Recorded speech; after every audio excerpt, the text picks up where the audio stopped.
힘없었던 누나와는 달리 어렸을 적부터 총명하다는 소리를 들으며 자랐고 학원이나 과외 없이도 공부를 잘하는 편이었습니다. 제 꿈은 교수였지만 아버지가 일찍 돌아가셔서 집안 사정이 넉넉지 않은 탓에 아르바이트를 하면서 겨우겨우 벌어 살았고 어머니와 누나는 그런 제가 집안의 기둥이고 자랑이었습니다. 어머니와 누나가 가진 노력으로 절 위해서 희생한 거는 차마 말로 다 못할 지경이에요. 가까운 예로 저는 제 재능을 아끼고 평소 절 신뢰했던 교수님의 추천으로 저는 장학금까지 받아가며 유학을 가게 되었습니다. 다만 유학 관련 절차에 따라 통장에 보증금이 필요했고 누나가 당장 시집갈 돈까지 털어 보태주어 겨우 마련할 수 있었습니다. 저 때문에 누나의 결혼이 늦어졌지만 누나와 엄마는 제가 유학에 갈 수 있다는 걸로 행복해했어요. 내 동생 잘 다녀와. 누나가 어떻게 해서든 돈 벌어서 네 뒷바라지 해줄 테니까 공부 열심히 해서 네 꿈 꼭 이뤄. 알겠지? 그래. 엄마랑 누나가 네 뒷바라지 다 할 테니까 너는 그저 공부만 열심히 하면 돼. 장하다 내 아들. 어머니와 누나는 공항에서 절 미국으로 보내는데 이산가족 상봉하다 이별한 것만큼 슬퍼했어요. 그런 어머니와 누나를 봐서라도 제 꿈을 꼭 이루겠다 마음먹고 반드시 성공한 후 가족을 위해서 살기로 하며 눈물 지었습니다. 저는 미국에 있는 자매 결연한 대학으로 가게 되었는데 일단 언어적인 문제에서 많은 고충을 겪었어요. 한국에서 토익, 토플, 고득점으로 맞았어도 실생활에서 하는 프리토킹은 큰 벽이더라고요. 언어로 인해 어려움을 겪으며 간신히 진도를 따라가던 저는 처음 출발할 때 패기와는 다르게 점점 자신을 잃어갔습니다. 그때 같은 대학에서 같이 공부하던 어여쁜 여학생을 만나게 되었어요. 네, 그녀가 바로 훗날 제 아내가 될 사람이었습니다. 그때 제 아내가 될 여학생은 마침 한국인이었고 영어 발음이 유창한 걸로 보아 교포이거나 오래전에 살았던 사람 같았습니다. 서투른 한국어로 제게 K-팝에 대해서 이야기를 건네며 다가왔고 우리는 곧 친해졌습니다. 낯선 사막 같은 환경에서 그녀는 달디단 담비 같은 존재였네요. 어느 날 그녀는 제게 한국말을 가르쳐달라고 얘기를 하더군요. 하며 자기가 자신의 가정사에 대해서 먹먹한 얼굴로 읊기도 했는데 사실 그녀는 어렸을 적 한국에서 미국으로 입양되었다고 했습니다. 다행히 좋은 양부모 밑에서 사랑받으며 살았다고 하는데 그래도 자신의 뿌리를 찾고 싶어하는 마음이 간절해 보여 다부진 얼굴을 한 그녀를 저도 모르게 응원하게 되었습니다. 우리는 서로의 가정사에 대해서 얘기를 주고받으며 끈끈해졌고 우정은 사랑이 되어 가랑잎에 옷 젖듯 끌리게 되었지요. 저는 그녀와의 결혼을 결심하고 양부모님께도 인사를 드렸는데 미국인인 양부모님들은 아내의 말처럼 인품도 훌륭하고 좋으신 분들이셨습니다. 하며 제게 딸의 부모님을 꼭 찾는데 도움이 되달라고 당부까지 해주셨죠. 미국인들이 원래 쿨한 것인지 보통은 입양한 자식이 친부모를 찾겠다는 일을 받아들이기 쉽지 않은 일일 텐데 참 멋지더군요. 제 가족이 어떤 사람들이냐고 묻는 아내에게 우리 어머니와 누나도 너희 양부모님 못지않게 훌륭하시고 좋은 인품을 가지셨다고 자랑했습니다. 그러자 아내는 저처럼 괜찮은 사람을 키워낸 분들이시라면 분명 좋은 분들이실 거라고 만나고 싶다고 미소 지었네요. 괜시리 기분이 좋더라고요. 새삼 한국에 있는 어머니와 누나가 그리워지고 보고 싶었습니다. 시간이 흘러 저는 공부 일정을 어느 정도 정리하고 그녀와 같이 한국으로 들어가게 되었습니다. 엄마와 누나에게 결혼하고 싶은 여자가 있다고 은근히 언지를 줬을 때 연애 때문에 제 공부에 방해가 될까 여기셨는지 걱정하시더라고요. 그치만 아내의 사람 됨됨이를 알면 어머니와 누나도 저처럼 아내를 아껴줄 거라고 의심치 않았습니다. 언제나 제 편으로서 곁에서 늘 지켜주고 든든한 버팀목인 분들이셨으니까요. 하지만 들뜬 얼굴로 열심히 한국말을 공부한 그녀에게 제 가족들과의 만남은 결코 쉽지 않았습니다. 누나는 대번 눈부터 흘기더라고요. 미국물 먹었으면 개방적인 거 아니야? 한국에서는 지킬 법도 많고 특히 며느리로서 시댁에 어떻게 해야 하는지 잘 설명해줬지? 사돈댁 되실 분도 만나야 하니 니네 집으로 가는 거니까 당연히 네가 우리 비행기 값이랑 숙소 비용 책임지겠지? 기왕지사 미국까지 가는데 관광도 좀 해봐야 할 것이고 며느리로서 네가 할 역할에 충실해야 된다. 예상치 못한 가당찮은 어머니와 누나의 시댁 갑질에 저는 어쩔 줄 몰랐습니다. 중간에서 막아주려고 했지만 문득 잘못 끼면 괜히 고부 사이만 나빠진다는 말을 어디서 들었던 탓이었습니다. 제 아내는 좋은 아내 며느리가 되겠다고 하고 한 가족이 되어서 정말 기쁘다는 말을 전했고 저는 아내가 저희 가족에게 실망하는 게 싫어 있는 돈을 싹싹 긁어서 아내에게 주었습니다.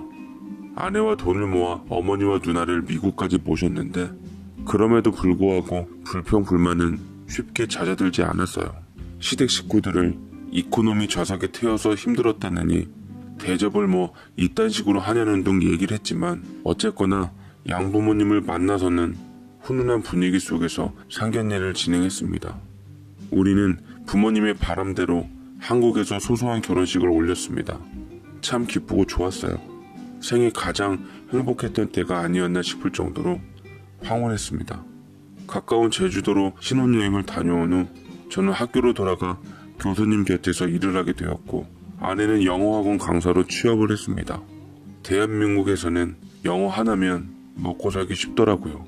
부드러운 인상에 반한 사람들은 아내에게 앞을 다퉈 영어를 배우길 바랬고 아내의 수입은 제 월급의 3, 4배는 되었습니다. 집값이 너무 비싸 변변치 못한 원룸부터 시작했는데 아내가 번 돈으로 머지않아 우리는 작은 빌라를 매매했고 저는 어머니와 누나에게 아내 자랑을 듬뿍 했습니다. 내가 사랑하는 사람을 가족들도 좀 예쁘게 봐줬으면 하는 바람으로 얘기를 한 건데 그것이 어찌 거슬리게 들렸던지 고깝게 받아들이더라고요. 너 정도 학벌되는 사람이면 집 해온다는 여자가 세고 셌어. 너같이 잘난 남자랑 사는데 그거보다 더 해와야지. 참 이렇게 순진에 빠져갖고는. 뭘 해도 아내가 마음에 안 들었던지 삐뚤게만 보는 엄마와 누나에게 정말 짜증스러워 그만 좀 하시라고 소리를 빽 지르고 나왔더니만 아내가 시켰냐며 아내의 치마폭에서 헤어나오질 못한다며 이런 말씀으로 절 맘 아프게 하셨습니다. 진정 저분들이 내가 그토록 존경하고 사랑했던 가족이 맞나 싶을 정도였어요. 그렇지만 아내는 포기 않고 시댁에게도 진정성을 가지고 다가갔습니다. 능력 있다 하니 한 푼이라도 빼내려고 너무하다 싶을 정도로 이것저것 요구를 해댔고 제 아내는 구김 하나 없이 잘 맞춰주었습니다.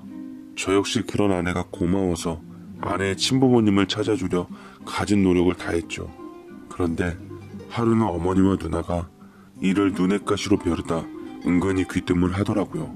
예, 너 네 아내 정말로 친부모 찾아줄 생각이니? 그럼요. 제가 힘닿는 한 아내 부모님을 찾아줄 거예요. 지금 관련 방송 프로그램도 신청할까 생각 중입니다. 방송이 제일 반응이 빠르잖아요. 으이그 이 맹추야. 너 지금 그걸 말이라고. 너 그럼 챙겨야 할 식솔들이 더 생기는 건데 부담도 안 되니? 생각을 해봐라. 제 어렸을 적 입양을 보냈을 정도면 제 앞구실도 힘든 지경일 텐데 그걸 네가 다 떠안게 되는 거야. 감당할 수 있겠어? 감당해야죠. 제 아내를 낳아주신 분이면 제게도 소중한 분이신데 꼭 아내를 친부모님과 만나게 해주고 싶어요. 안 돼. 절대 안 돼. 너 얕게 놀아야 한다. 쟤 내가 볼 때는 보통 내기가 아니야. 겉으론 살살 웃고 여우짓하면서 뒤로는 능구렁이 수백 마리는 있을 거다. 정신 똑바로 차리고 너는 모르는 척하다가 제가 부모님을 찾으려 치면 어떻게든 못 찾게 해야지. 안 그럼 분명 골치 아파진다니까. 어머니, 누나, 절로 한숨이 나오는 말들 뿐이었습니다. 제 가족이 물론 제가 힘들어질 것을 염려해서 그런 못된 말까지 하는 건 알겠지만 제겐 가혹하리만큼 실망감이 들어 당분간 발길을 끊기도 했어요. 저는 아내에게 시시콜콜 부모님 찾는 과정을 저희 부모님께는 말할 필요도 없다고 당부했습니다. 아내도 굳이 티를 내진 않았지만 내심 마음이 불편한 듯 보였어요. 저는 아내가 입양 당시 갖고 있었던 물품들을 근거로 기관이나 시설에 대해 조사를 해보았고 방송국에 사연을 보내보기도 했습니다. 허나 아내 같은 사람이 한둘이 아니었는지 쉽지가 않았어요. 심지어 사기당할 뻔까지 해서 경찰서에 드나들기까지 하니 더 막막해지더라고요. 기훈아, 다음번에는 분명 좋은 소식이 있을 거야. 저는 아내에게 기운을 북돋아 주었고 아내는 씁쓸하게 웃기만 했습니다. 그러던 우리에게도 볕들날이 찾아왔습니다. 바로 우리 부부의 2세 소식이었어요. 의도한 바는 아니었지만 저는 기쁨에 벅찼고 임신까지 한 마당에 이젠 잘해주시겠지 싶어 당당하게 저희 가족들에게 말씀드렸습니다. 어머니, 누나, 우리 아이 생겼어요. 저도 이제 아빠가 된다고요. 라고 하니 정말로 2세 소식이 그녀들의 마음을 움직였던 건지 웬일로 웃음 지으며 제 아내에게 잘했다고 기특하다고 한껏 축혀 세워주었고 복중 태아를 위해서라도 잘 먹어야 한다며 임신에 좋은 음식들도 차려주었습니다. 이제 아이도 생겼으니 괜한 스트레스 받지 말고 당분간 부모 찾는 일은 보류하도록 해라. 떨어진 시간이 몇십 년인데 그게 하루아침에 어디 될 일이니? 태교에 집중하고 아기만 생각하자. 그래서 일도 당분간 좀 쉬게끔 하려고요. 특히 초기 때 조심해야 한다잖아요. 저도 이제 슬슬 자리 잡고 있으니 더 이상 우리 와이프 힘들게 하고 싶지 않습니다. 라며 아내 바보답게 싱글거리자 누나가 발끈하고 끼어들더라고요. 어머, 무슨 소리야. 애 낳으면 돈이 얼마나 많이 드는데 미리미리 모아놔야지. 엄마 말은 옳게 가족 찾아다니면 마음고생 몸고생하니까 말리시는 거지. 쓸데없는 짓이랑 경제활동이랑 같니? 잠깐 누나, 지금 아내가 가족 찾는 게 쓸데없는 짓이라고 했어? 그건 아니지 누나. 제가 누나 말에 발끈하자 아내가 우리 남매 사이를 말렸고 아내는 어머니의 말이 설득력이 있었는지 알겠다고 했습니다. 저도 아내가 여러모로 상처받지 않으면 했어요. 일도 잠깐 쉬었음 했고요. 적어도 임신 기간 동안에는 그러길 바랬습니다. 허나 말이 쉽지 그토록 부모 찾을 날만을 바라고 살았던 아내에게 임신했다 한들 그게 어디 쉽겠습니까? 욕심 많은 아내는 일은 일대로 하면서 여전히 희망 고문 같은 연락들에게 연거푸 휘둘렸습니다. 아내는 혹시나 역시나를 반복하면서도 소식을 놓지 않으려고 했고 기어이 일은 벌어지고야 말았습니다. 도서관에서 교수님이 지시한 논문 작성 자료를 찾고 있었는데 아내가 쓰러졌다는 연락을 받게 되었습니다. 저는 정신이 반쯤 나간 상태로 병원으로 갔어요. 아내는 힘겨워 보였고 임신 중인 만큼 제약된 검사를 받아야 한다고 하더라고요. 그리고 충격적인 일이 찾아왔습니다. 네, 우리 첫 아이가 미처 세상 빛도 보지 못한 채 유산이 되고 말았던 겁니다. 제일 먼저 이 소식을 들은 저는 황망했고 가슴이 찢어질 것 같았어요. 잠들어 있는 아내 곁을 지키다가 깨어난 아내에게 가슴 아픈 아이의 유산 소식을 알려주었습니다. 그러자 아내는 이불을 붙잡고 텅 비어버린 배를 어루만지며 슬프게 흐느꼈습니다. 어미로서의 자식을 지키지 못했다는 자책감과 자식으로서 부모를 찾지 못한 상실감에 단번에 무너져 내린 거였어요. 겉으론 아이는 또 찾아와 줄 거라고 위로했지만 저 역시 첫 아이를 지키지 못했다는 안타까움에 심장이 넝마주의가 되어 너덜너덜해졌습니다. 태어난 아내를 부축하며 집으로 데려갔고 아내가 편히 쉬게끔 혼자 있는 시간을 만들어 주었습니다. 그렇지만 아내의 유산 소식을 들은 어머니와 누나는 눈이 뒤집혀 당장에 저희 신혼집까지 달려와 아내에게 못할 말을 쏟아내었습니다. 네, 이럴 줄 알았어. 그렇게 부모 찾겠다고 쌩 난리를 치더니 기어코 우리 손주를 잃어? 네가 우리 집안의 왼수구나, 왼수야. 옳게 우리도 시댁으로서 봐줄 만큼 봐줬다고 생각해. 그렇게 생활을 이어가지 못할 만큼 부모님을 찾을 바엔 우리 동생이랑 갈라서 라면서 아픈 아내의 상처를 후벼댔고 노발대발하던 저희 어머니와 누나는 이 틈이 기회였던지 마침 아내가 갖고 있었던 부모 찾는데 중요한 물품들을 우악스럽게 빼서 가스불을 켜 태웠습니다. 아내는 혼비백산해서 울며불며 소리를 질러댔고 이성을 잃고 울부짖었습니다. 맨손으로 불이 붙어있는 것들을 잡아 옆에 싱크대에 물을 틀어 담궜지만 이미 타버려 그을음이 진 상태였고 불이 옆에 주방에까지 옮겨 붙는 바람에 한밤중 소방차가 출동하고 난리나는 해프닝까지 벌어졌습니다. 다행히 불은 금방 진압이 되었지만 아내의 화는 돌이킬 수 없을 정도로 거셌고 잠재울 길이 없었습니다. 제 누나에게 있는 힘껏 뺨을 매서울 정도로 내리치더라고요. 이를 말리던 어머니를 뿌리치니 어머니가 뒤로 나뒹굴어졌습니다. 이게 돌았나? 너 미쳤어? 아이고, 저것이 사람 잡네, 사람 잡어. 그들은 설마 며느리가 올케가 자신에게 손을 댈 줄은 몰랐었던지 얼얼한 뺨을 붙잡고 까무러칠 지경이었고 저는 아내의 돌발 행동에 깜짝 놀라며 순간 뇌가 정지된 것 같았습니다. 제 가족이 아내에게 맞으니 확 감정이 오르더라고요. 후다닥 아내를 붙잡았고 저도 소리를 질렀습니다.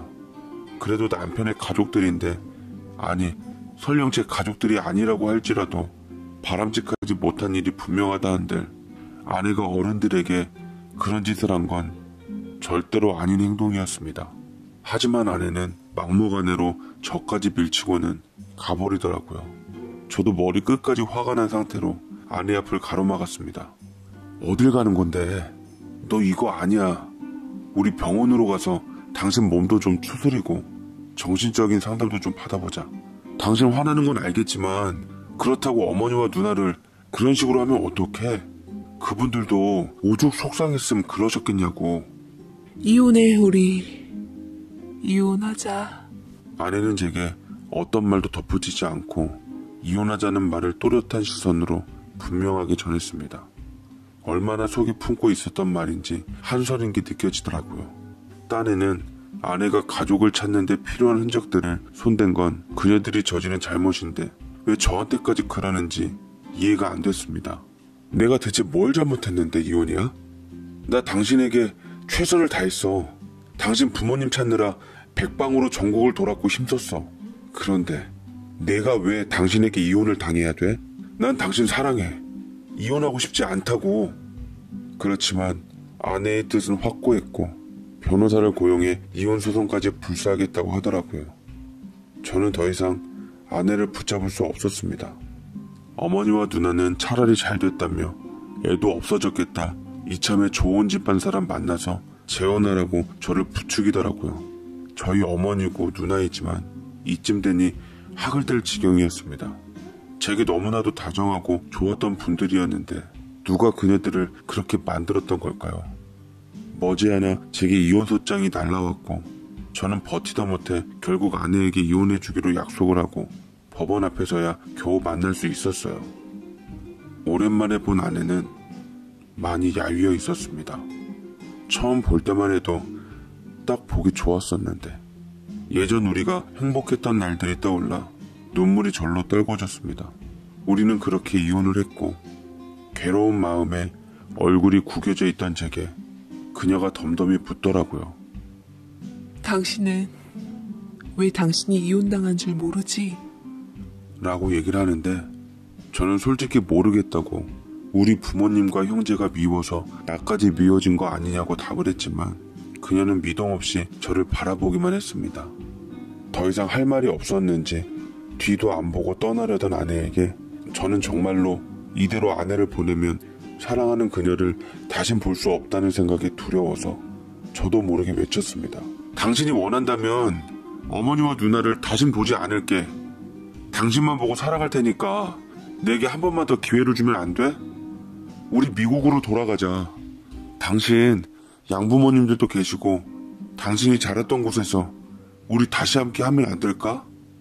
라고 외치자 그녀는 그제서야 뒤를 돌아보고는 그렁그렁해진 눈에 서글픈 얼굴로 몇 발자국 다가오며 제게 마지막으로 이런 말을 남겼습니다. 당신 가족이 너무나 밉고 내게 한 짓을 도저히 용서할 수 없지만 대신 그들은 당신한테 더할 나위 없는 사랑하는 가족이잖아. 당신이 지금은 날 붙잡기 위해 그렇게 말해도 절대로 버릴 수 없어. 아마 두고두고 후회할 거야. 그리고 만약 나 때문에 당신이 당신을 위해 희생했던 소중한 가족들을 버릴 수 있는 사람이라면 아이러니하게도 그런 당신은 내가 원치 않아. 그래서 우리는 이혼할 수밖에 없는 거야. 미안하고 고마웠어. 라며 그녀는 뒤도 안 돌아보고 저를 떠났습니다. 우리는 그렇게 이혼을 했고 아내를 잃은 저는 하루가 다르게 도저히 일상생활을 유지할 수 없을 정도로 피폐해져 갔습니다. 아내를 잊고자 밤낮으로 술로 보내며 이대로 세상을 떠났으면 좋겠다라는 마음으로 시간을 흘려보내며 때로는 시름시름 앓기도 하고 멍하니 정신 못 차렸죠. 그리고 불현듯 저는 제 곁에 어머니와 누나가 있다는 것을 알았습니다. 저를 보던 눈빛이 아내와 살았을 때 봤던 차가운 느낌과는 사뭇 달랐어요. 그토록 아내와 보고자 했던 따뜻하고 부드러운 제가 알던 사랑 가득한 피부치들의 얼굴이었습니다.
어머니가 저를 부여안고 우시더라고요. 미안하다. 내가 다 잘못했어. 그냥 나는 네가 그 애 때문에 힘이 들까봐, 그 애가 행여나 우리 귀한 아들에게 짐이 될까봐 엄마가 그랬던 건데, 네가 이렇게 망가질 줄 알았다면 엄마는 그 애를 너처럼 귀하게 여겼을 텐데. 엄마가 잘못했다. 이것 좀 먹어봐. 누나가 새벽 시장에서 재료 사다가 직접 만든 죽이야. 이거 먹고 힘내서 다시 씩씩하게 일어서야지. 자, 해봐. 늙은 제 어미는 주름진 손으로 저를 걱정하며 제 이마에 물수건을 계속 갈아주었고, 누나는 저를 위해 틈만 나면 다가와 챙겨주며 제 몸을 정성껏 돌봐주었습니다. 그제서야 아내가 했던 말을 이해하겠더라고요. 아내 말 맞다나 제가 이런 가족을 어찌 등질 수 있을까요? 어찌 여자 때문에 저밖에 모르는 이 사람들의 마음에 비수를 꽂을 수 있을까요? 그렇게 저는 한탄하며 아내에 대한 마음을 접기로 했고, 접을 수 있다 믿고 살아가고 있습니다. 벌써 시간이 꽤 흘렀는데도 가을이라 그런가 괜찮다가도 서글퍼지고 우울해지고 즐겁다가도 슬퍼지는 감정 기복에 요새 마음을 통 잡을 수 없어 상담을 받으러 다니고 있습니다. 시간이 가면 잊혀질 법도 하련만 왜 자꾸 아내가 그립고 보고 싶고 하는지 모르겠어요. 사람은 추억의 힘으로 살아간다던데, 추억에 매달려야만 살 수 있는 제 자신이 전 참으로 쓰립니다. 제 손으로 아내의 친부모님을 찾아주고 싶었는데 오히려 망친 셈이 돼버린 게 두고두고 마음에 남아요. 부디 사랑받아 마땅할 아내가 바라던 대로 꼭 친부모님 만나고 좋은 사람과 사랑하며 행복했으면 좋겠습니다. 진심으로요. 여러분들은 소중한 사람들을 잘 지키시길 바라며 제 사연은 이만 줄이겠습니다. 제 사연 읽어주세요.